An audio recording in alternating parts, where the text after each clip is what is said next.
UP में काबा। जी हां, पिछले कुछ दिनों से ये सवाल सियासी गलियों में लगातार गूंज रहा है, जिसकी शुरुआत लोकसभा में यूपी में बीजेपी के खराब प्रदर्शन के साथ हुई। नेताओं की बयानबाजी तेज होती हुई चली गई तो प्रदर्शन को लेकर समीक्षा बैठकें लगातार जारी रही।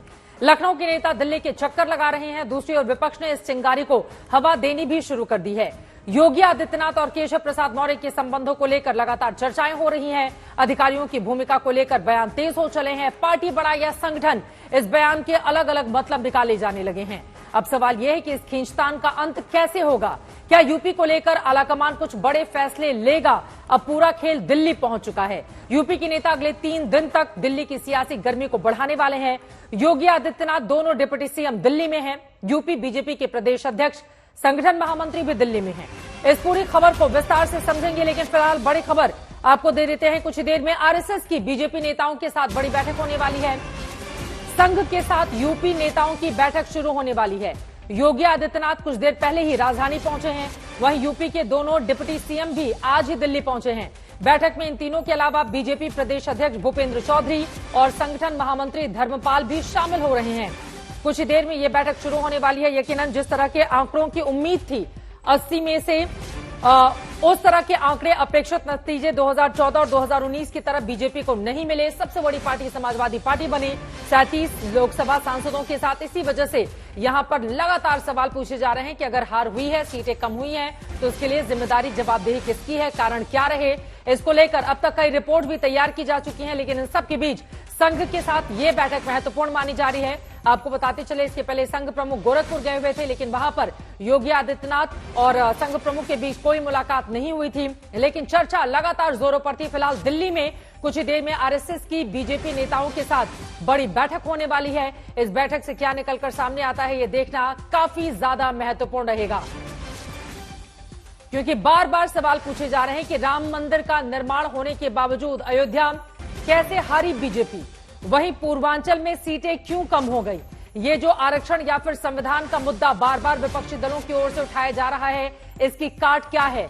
10 सीटों पर होने हैं उपचुनाव। इसके अलावा 2027 में विधानसभा के भी चुनाव होने हैं। उसके ठीक पहले ये जो मेल मुलाकातें हैं, ये काफी ज्यादा अहम मानी जा रही हैं। आरएसएस की बीजेपी नेताओं के साथ बैठक में किन किन एजेंडे पर चर्चा की जाएगी, क्या बातें निकलकर सामने आती हैं। बड़े लंबे समय के बाद डिप्टी सीएम और सीएम एक साथ एक जगह पर होंगे। अब उनके बीच क्या राय मशविरा होता है, यह देखना महत्वपूर्ण रहेगा। जो भी जानकारी इस खबर से जुड़ी हुई निकलकर सामने आएगी, आज तक आप तक पहुंचाता रहेगा।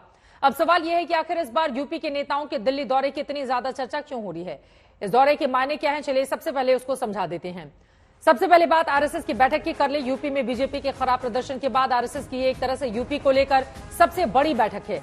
इसके पहले गोरखपुर में 5 दिनों तक संघ प्रमुख मोहन भागवत रहे, लेकिन वहां योगी आदित्यनाथ से उन्होंने मुलाकात नहीं की। फिर लखनऊ में आरएसएस की बीजेपी नेताओं के साथ बैठक की खबरें सामने आई, लेकिन वो बैठक भी कैंसिल कर दी गई। आज होने वाली ये बैठक इसलिए भी अहम है क्योंकि इसमें योगी आदित्यनाथ, दोनों डिप्टी सीएम, प्रदेश अध्यक्ष, संगठन महामंत्री शामिल हैं और खींचतान के खबरों के बीच ये बैठक होने जा रही है। दिल्ली दौरे में योगी आदित्यनाथ की पीएम मोदी से भी मुलाकात होनी है। ऐसे में यह बैठक क्यों अहम है, उसे भी समझा देते हैं। केशव प्रसाद मौर्य और भूपेंद्र चौधरी पहले ही दिल्ली में बैठक कर चुके हैं, जिसके बाद योगी आदित्यनाथ का यह पहला दिल्ली दौरा है। और इतना ही नहीं, योगी आदित्यनाथ ने यूपी में कई राउंड की समीक्षा बैठकें की हैं, जिसकी रिपोर्ट वो प्रधानमंत्री मोदी के सामने रखेंगे। इसके पहले भूपेंद्र चौधरी अपनी रिपोर्ट आलाकमान को सौंप चुके हैं। बहुत सारे सवाल हैं जिसका जवाब तलाशने की हम करेंगे कोशिश, लेकिन कुमार अभिषेक हमारे संवाददाता इस वक्त हमारे साथ जुड़ चुके हैं। कुमार, अब ये जो आरएसएस के साथ भारतीय जनता पार्टी के उत्तर प्रदेश के दिग्गजों की बैठक होने जा रही है, सबसे बड़ा एजेंडा क्या रहने वाला है, इसका क्या जानकारी, क्या खबर? चित्रा, देखिए ये बैठक शेड्यूल आज शाम रात के लिए थी, लेकिन अभी तक इसका कॉन्फर्मेशन नहीं आया है। दरअसल संघ के वरिष्ठ प्रचारकों के साथ एक मीटिंग शेड्यूल की गई थी और कहा यह गया था कि आज शाम जब सारे बड़े नेता दिल्ली में होंगे, तब इन संघ के नेताओं के साथ ये बैठक होगी, जो एक बौद्धिक होगा, जिसमें तीनों लोग, कम से कम सीएम और दोनों डिप्टी सीएम होंगे और साथ साथ संगठन के भी दोनों लोग इसमें मौजूद होंगे। लेकिन माना यह जा रहा है कि पिछले कुछ समय से आरएसएस ने जिस तरीके से कवायद की है इस पूरे मामले को डिफ्यूज करने की, उसी के क्रम में यह बैठक है। चूंकि कल प्रधानमंत्री की नीति आयोग की बैठक कल और परसों है और दोनों डिप्टी सीएम और सीएम इससे बुलाए गए हैं। दोनों संगठन के बड़े नेता इस वक्त दिल्ली में मौजूद हैं। तो उम्मीद ये की जा रही है कि आरएसएस की इस बैठक के साथ साथ जो प्रधानमंत्री के साथ और शीर्ष नेताओं के साथ बैठक होनी है उसमें भी उत्तर प्रदेश की जो सियासी हालात हैं उस पर चर्चा होगी। लेकिन अभी तक इसकी टाइमिंग कंफर्म नहीं हो पाई है। संघ वाली बैठक की जो हमारी जानकारी है उसके मुताबिक न तो लोकेशन और ना ही टाइमिंग कंफर्म हुई है, लेकिन यह बात जरूर है कि यह बैठक होने वाली है। हाँ, मैं फौरन लौट रही हूं क्योंकि आप जिस विंडो में इस वक्त अपनी बातें कह रहे हैं उसी में नीचे लिखा हुआ है यूपी में कुछ बड़ा होने वाला है। तो इस सवाल का जवाब भी कुमार अभिषेक देंगे, लेकिन उसके पहले जल्दी से एक खबर बता देते हैं। सबसे बड़ा सवाल, क्या यूपी बीजेपी में सब कुछ ठीक ठाक है? यूपी में बीजेपी के नेता भी पूरी तरह से अटकलों को खारिज नहीं करते। हालांकि सीएम की कुर्सी को लेकर भी विपक्ष लगातार तंज कस रहा है। चाहे अखिलेश यादव हो, आम आदमी पार्टी हो, लगातार उनकी ओर से बयानबाजी सामने आ रही है। ऐसे में प्रदेश अध्यक्ष की ओर से यह साफ किया गया है कि फिलहाल नेतृत्व परिवर्तन नहीं होने जा रहा और ऐसा कुछ भी नहीं होगा। सुनिए। भारतीय जनता पार्टी एक लोकतांत्रिक दल है और सबको अपनी बात लोकतांत्रिक तरीके से कहने का अधिकार है। उत्तर प्रदेश बहुत बड़ा राज्य है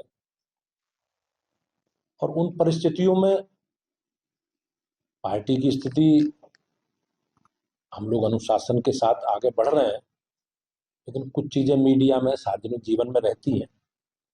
तो आज जिस प्रकार की परिस्थिति है, उन परिस्थितियों में मैंने पहले भी कहा कि परिणाम हमारी अपेक्षा के अनुसार नहीं आए और हम लोगों ने आपस में बातचीत करके उन सब विषयों की समीक्षा करके हम लोग आगे बढ़ रहे हैं। उन सब खामियों को दूर करेंगे, जो विषय हैं उन विषयों का समाधान करके आगे बढ़ेंगे। सीएम बदलने की चर्चाएं चल रही है, उसको लेकर नहीं, ऐसा कुछ नहीं।